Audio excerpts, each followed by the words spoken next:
Seigneur, je te remercie qu'on soit à nouveau tous assemblés ce soir pour l'étude de ta parole.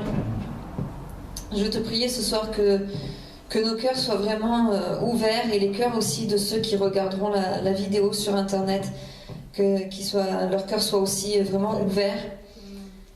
Parce que ce soir, on va parler de ton cœur de père.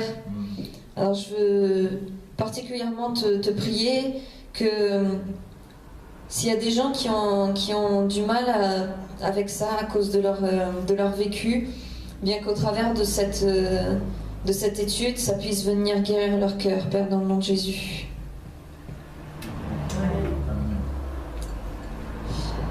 Donc comme je viens de le dire, ce soir on va parler du cœur du Père. Il faut connaître le cœur du Père céleste. C'est sans doute la chose la plus simple et aussi la plus difficile pour notre cœur meurtri.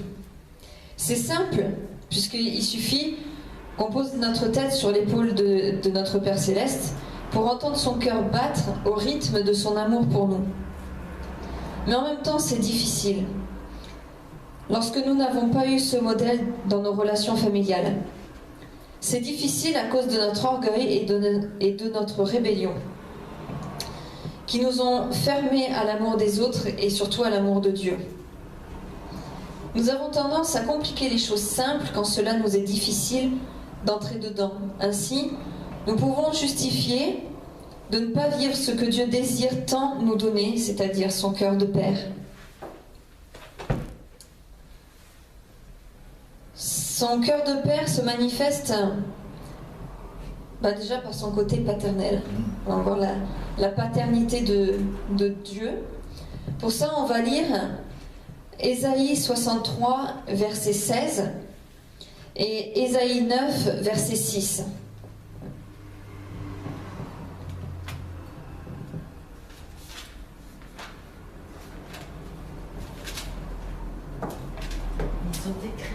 Pendant qu'il cherche. Oui, mais lui, il n'a pas la copie, il ne triche pas, lui. C'est ça. Ouais. Donc pour Ésaïe 63, verset 16, juste pour donner un petit peu le contexte, c'est Ésaïe qui parle par rapport au peuple qui est exilé à Babylone.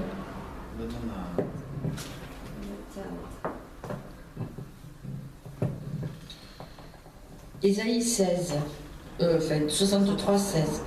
Tu es cependant notre Père, car Abraham ne nous connaît pas, et Israël ignore qui nous sommes. C'est toi, Éternel, qui es notre Père, qui dès l'éternité t'appelle notre Sauveur. Et quelqu'un à 9, 6 ? Attention. Alors, Ésaïe 9, 6. Car un enfant nous est né, un fils nous est donné, et la domination reposera sur son épaule. On l'appellera admirable, conseiller, Dieu puissant, Père éternel, prince de la paix. Ça, c'est le 5, ça. C'est le 5 ? Ouais, C'est le 5. Ça dépend peut-être des versions. C'est peut-être une faute de frappe, du coup. Donc c'est pas Ésaïe 9, 6, c'est Ésaïe 9, 5. Et puis il y a un autre passage aussi, je l'ai pas retrouvé, mais je sais qu'il est dans les psaumes, où David dit même si mon père et ma mère m'abandonnaient, toi tu ne m'abandonnerais pas. Pour connaître le cœur du Père, nous devons accepter la paternité de Dieu. Un père, c'est quelque chose, j'allais dire, de personnel. Et Dieu, c'est pareil, il est personnel. Ce n'est pas un père inconnu. Malheureusement, aujourd'hui, on invente des nouveaux pères.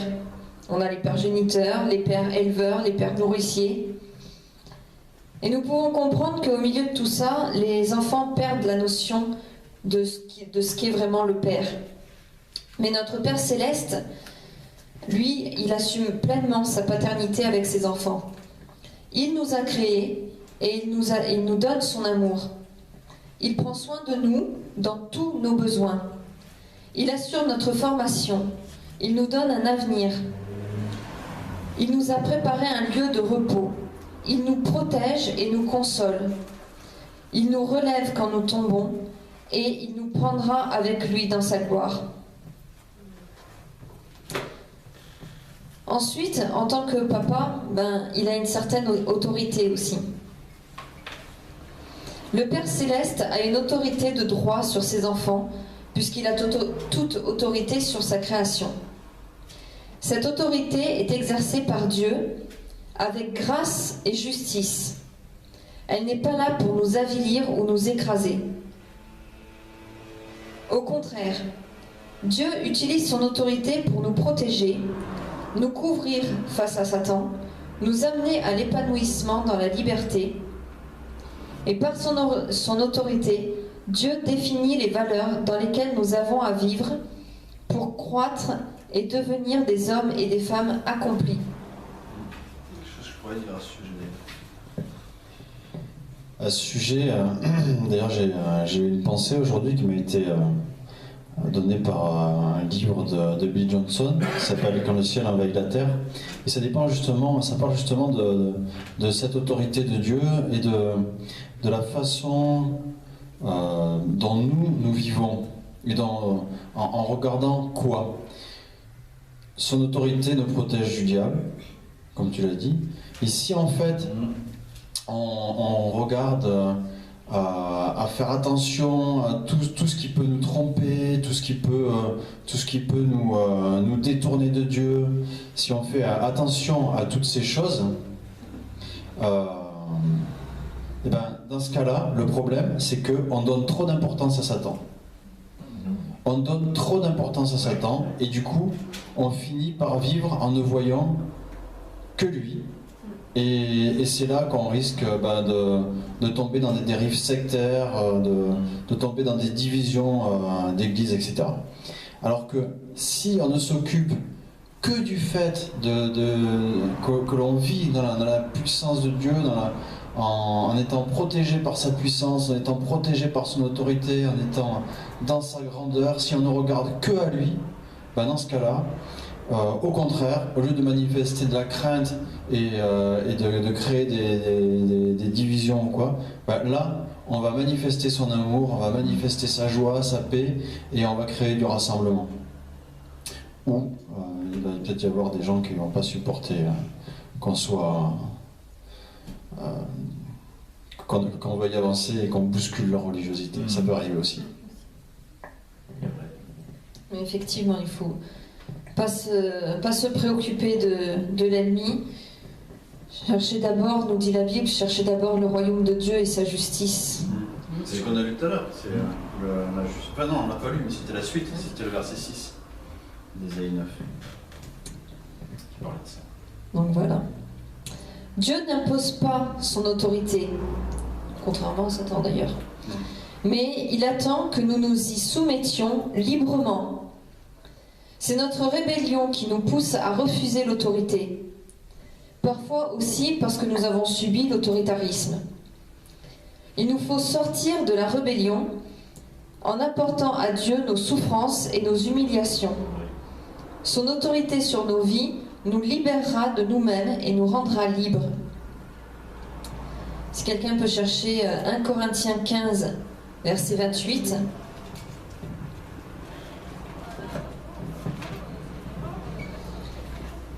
Et lorsque toutes choses lui auront été soumises, alors le Fils lui-même sera soumis à celui qui lui a soumis toutes choses, afin que Dieu soit tout en tous.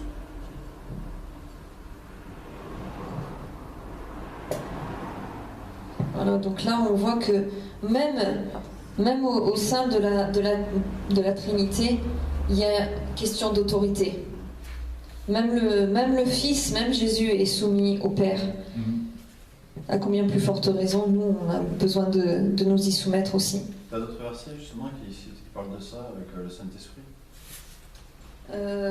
Non, pas avec le Saint-Esprit, non. T'en as?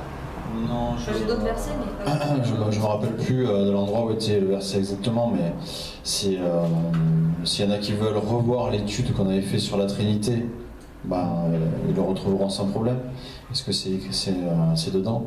Mais on disait justement, quand on a fait cette étude, que le Fils est soumis au Père, comme c'est dit là, que Jésus ne faisait que ce qu'il voyait faire par son Père, et il ne disait que ce qu'il entendait dire par son Père.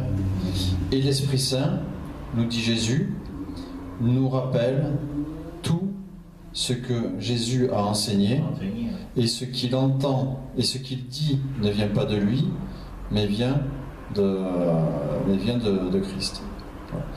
Et donc on voit qu'il y a cette soumission, le Fils est soumis au Père, l'Esprit Saint est soumis au Père, est soumis au Fils, et en même temps l'Esprit Saint est envoyé par le Père et il est aussi envoyé par le Fils. C'est écrit ça aussi. C'est vrai qu'on avait vu ça. Le verset de Éphésiens 5, 21 nous parle aussi de se soumettre les uns aux autres dans la crainte de Christ. Romains 13, versets 1 et 2 nous dit que toute personne soit soumise aux autorités supérieures. C'est un ordre que Dieu nous donne. Car il n'y a point d'autorité qui ne vienne de Dieu, et les autorités qui existent ont été instituées de Dieu. C'est pourquoi, nous dit le verset 2, celui qui s'oppose à l'autorité résiste à l'ordre que Dieu a établi. Et ceux qui résistent attireront une condamnation sur eux-mêmes. Alors n'appelons pas la condamnation sur nous-mêmes, et soyons soumis les uns aux autres et soumis aux autorités et aux autorités de Dieu. Et le verset de Colossiens 2, verset 10, nous rappelle que nous avons tout pleinement en lui, donc en Christ, qui est le chef de toute domination et de toute autorité. Donc, vraiment, on voit à travers de ces versets que toute autorité lui revient et toute soumise. Nous lui devons toute notre soumission. T'as un autre verset comme ça? Non. Est-ce que quelqu'un peut lire je sais pas s'il y a le temps, hein. Oui, tu peux voir ça. D'accord. Justement, à ce propos, il est écrit, en Romains 8, verset 4, « Et cela pour que la justice prescrite par la loi soit accomplie en nous qui marchons non selon la chair, mais selon l'esprit. En effet, ceux qui vivent selon la chair ont les tendances de la chair, tandis que ceux qui vivent selon l'esprit ont celles de l'esprit. » Et on va voir qu'effectivement, c'est la soumission à Christ, puisque avoir les tendances de la chair, c'est la mort, avoir celle de l'esprit, c'est la vie et la paix, donc encore des caractéristiques du royaume, car les tendances de la chair sont ennemies de Dieu, parce que la chair ne se soumet pas à la loi de Dieu, elle en est même incapable. Or, ceux qui sont sous l'emprise de la chair ne peuvent plaire à Dieu. Pour vous, vous n'êtes plus sous l'emprise de la chair, mais sous celle de l'esprit, si du moins l'esprit de Dieu habite en vous. Si quelqu'un n'a pas l'esprit de Christ, il ne lui appartient pas. Donc comme ces versets le disent, voilà, la chair est incapable de se soumettre à la loi de Dieu. Il n'y a que si on est sous l'esprit de Dieu, sous l'onction de l'esprit, habité par l'esprit de Dieu, qu'on peut obéir. Amen. On va voir maintenant que Dieu, en tant que notre Père, est aussi pédagogue. Connaître le cœur du Père Céleste permet également de comprendre sa pédagogie à notre égard. La pédagogie de Dieu est directement liée à son cœur. Dieu veut notre bonheur et notre bien-être. Notre empressement et nos incompréhensions des événements peuvent nous amener à remettre les intentions de Dieu à notre égard en question. Mais pourtant, le cœur de Dieu ne change pas. Il adapte juste sa pédagogie à chacun et chacune d'entre nous de façon très personnelle. Dieu respecte nos différences de caractère et de culture. Dieu ne veut pas que nous devenions tous pareils sur le même modèle. Comme ses enfants, nous avons les mêmes valeurs paternelles, mais Dieu aide chacun à les vivre selon sa sensibilité. On va lire Vous pourrez lire chez vous Galates 5, verset 1. On va lire là Galates 5, 13. Et 1 Pierre 2, 16 et 2 Pierre 2, 19, pardon.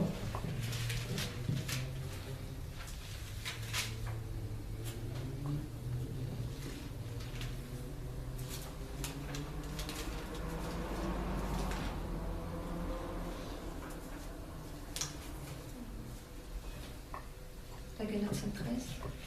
Non, ouais, j'ai tout ça de verset.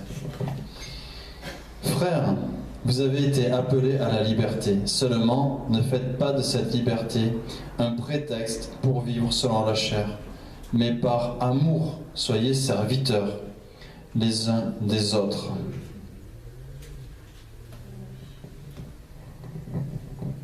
Donc le début de ce verset, quand il est dit que nous sommes appelés à la liberté, mais il ne faut pas faire de cette liberté un prétexte pour faire ce qu'on veut. C'est comme un enfant qui a la liberté de mettre la main dans le feu. Mais ses parents, s'ils l'aiment, vont essayer de l'empêcher de le faire.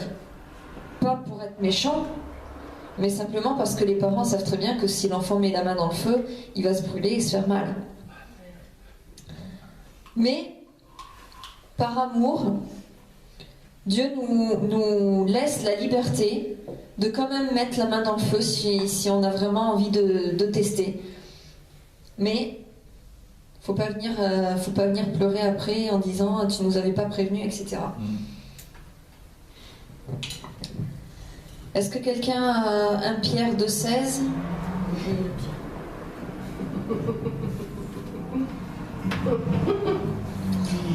Étant libre, sans faire de la liberté un voile qui couvre la méchanceté, mais agissant comme des serviteurs de Dieu.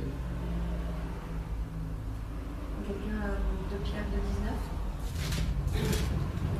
19 ? Ils leur promettent la liberté alors qu'ils sont eux-mêmes esclaves de la corruption, puisque chacun est esclave de ce qui l'a dominé.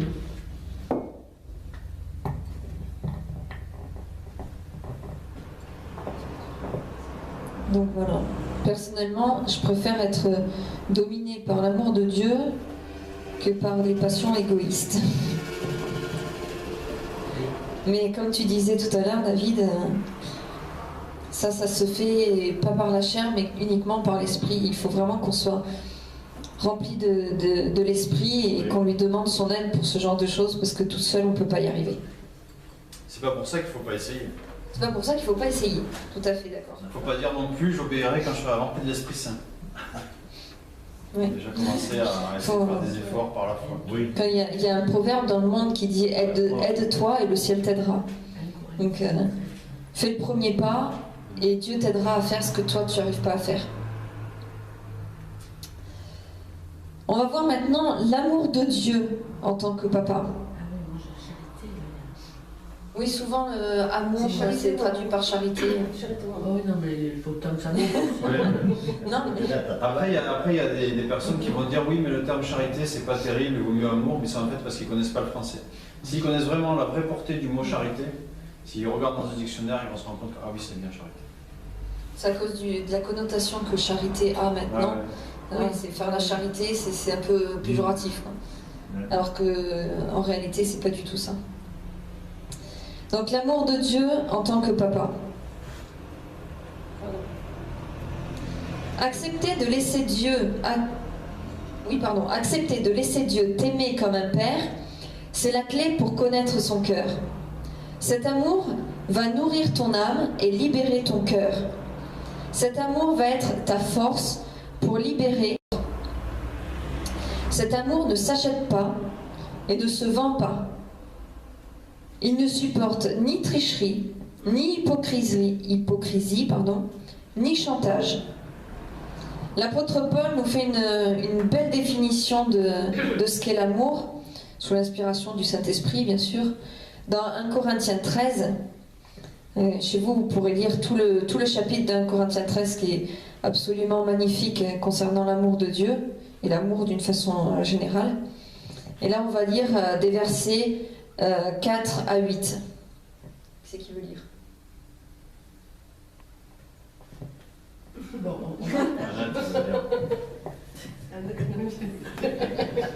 Annette, elle aime les lire. c'est fou de moi. Faites moitié-moitié. Oui, oui. La charité est patiente. Fait l'amour est patient. Il est plein de bonté. L'amour n'est point envieux. L'amour ne se vante point. Il ne s'enfle point d'orgueil. Il ne fait rien de malhonnête. Il ne cherche point son intérêt. Il ne s'irrite point. Il ne soupçonne point le mal. Il ne se réjouit point de l'injustice, mais il se réjouit de la vérité. Il excuse tout, il croit tout, il espère tout, il supporte tout. L'amour ne périt jamais.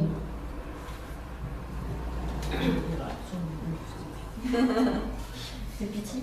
C'est-à-dire c'est tout au féminin dans la Bible. Ah oui, parce que c'est la charité. Donc forcément.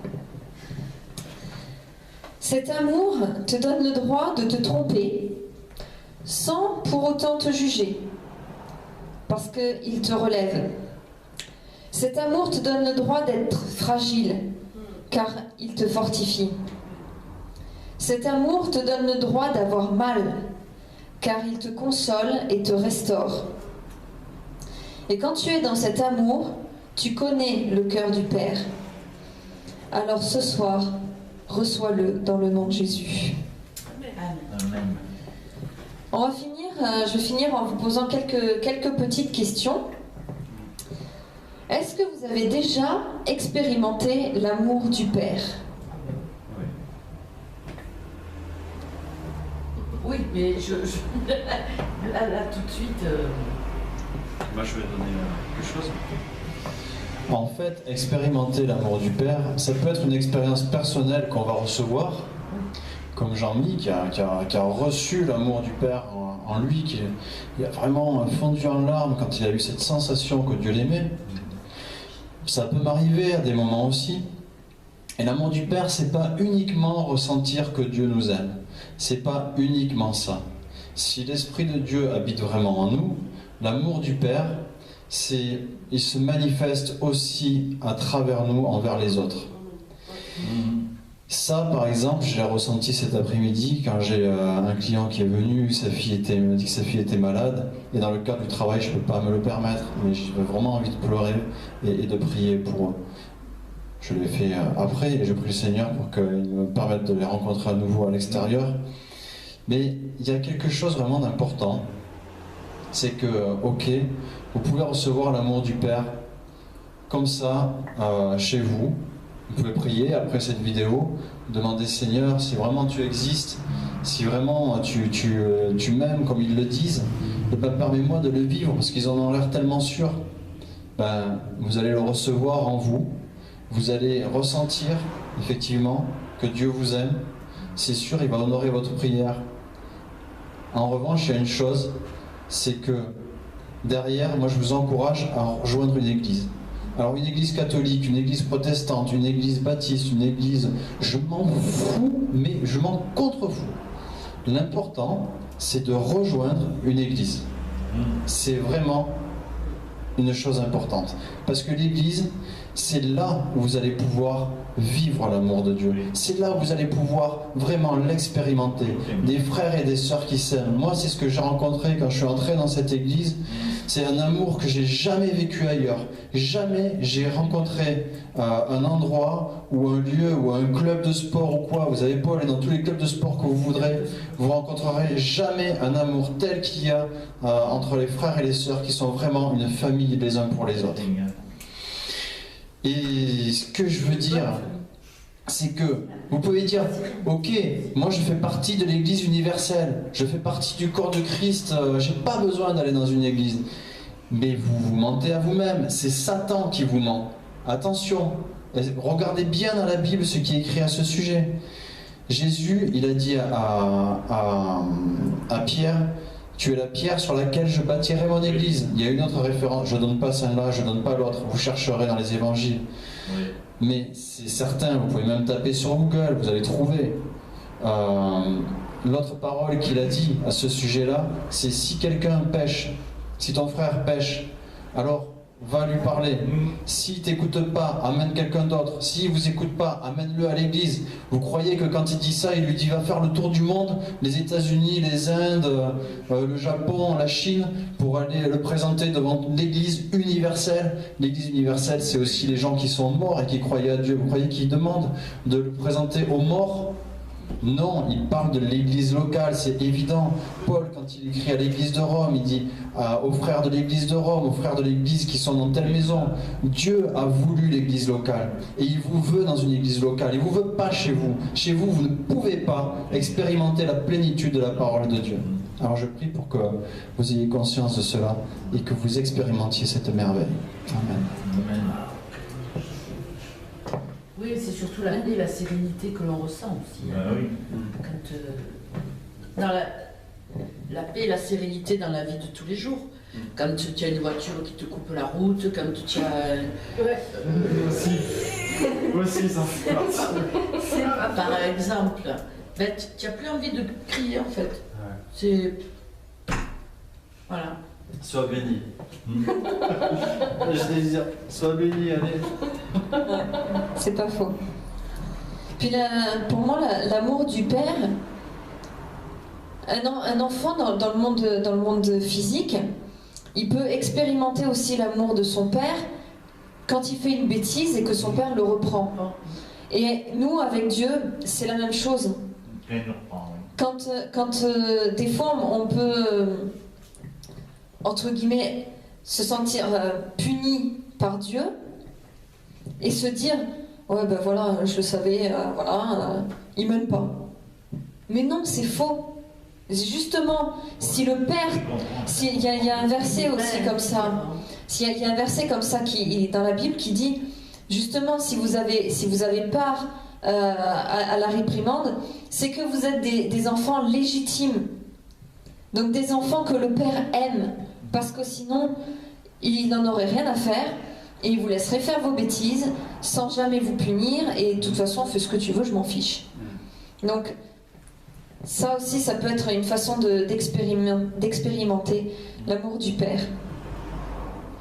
Une autre question que je voudrais vous poser, est-ce que vous acceptez l'autorité de Dieu comme papa?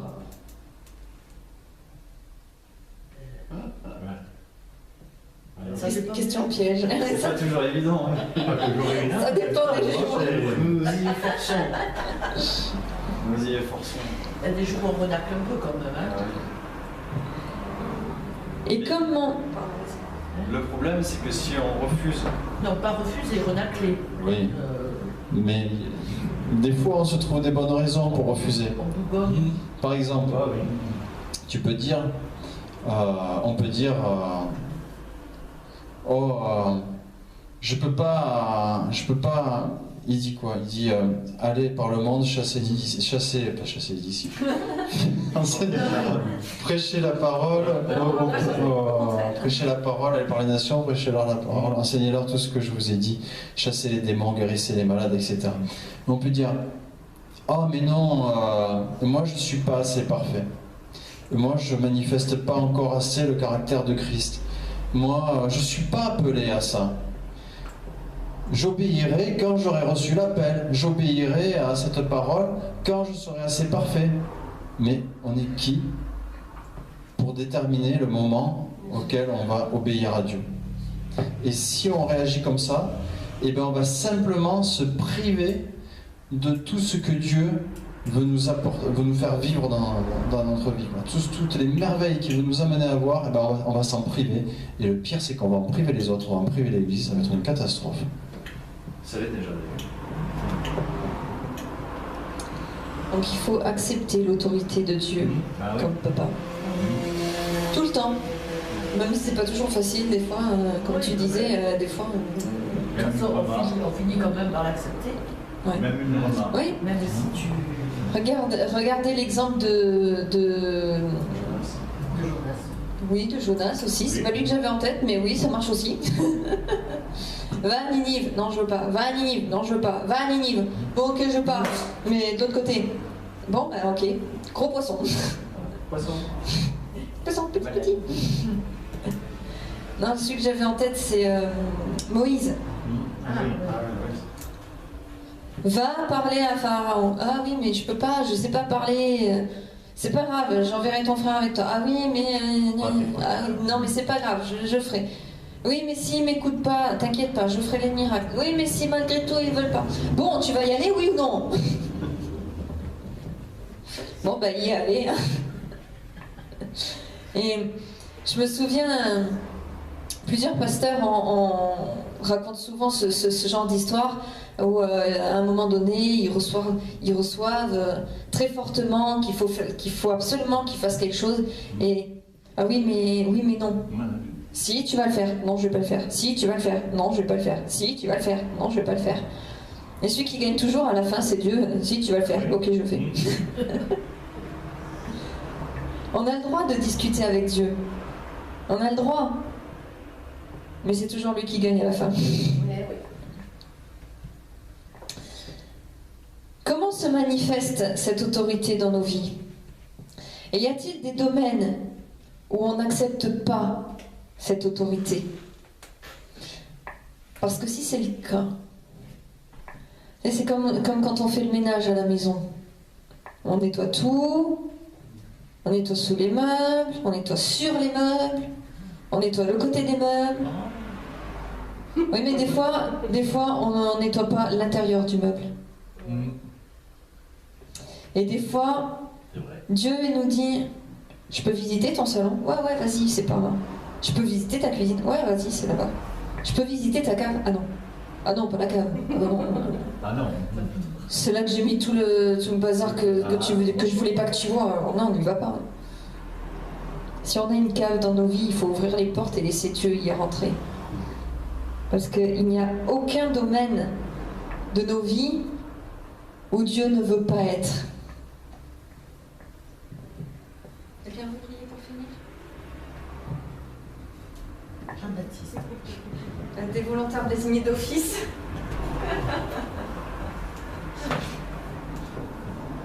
Si tu veux.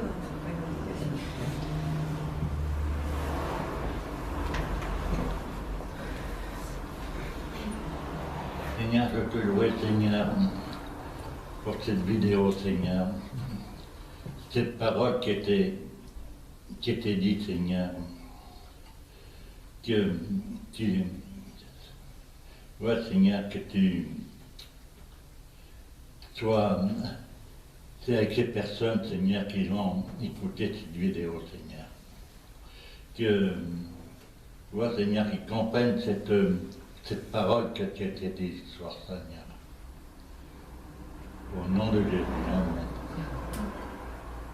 On peut chanter Remplis-moi de ton amour? Tu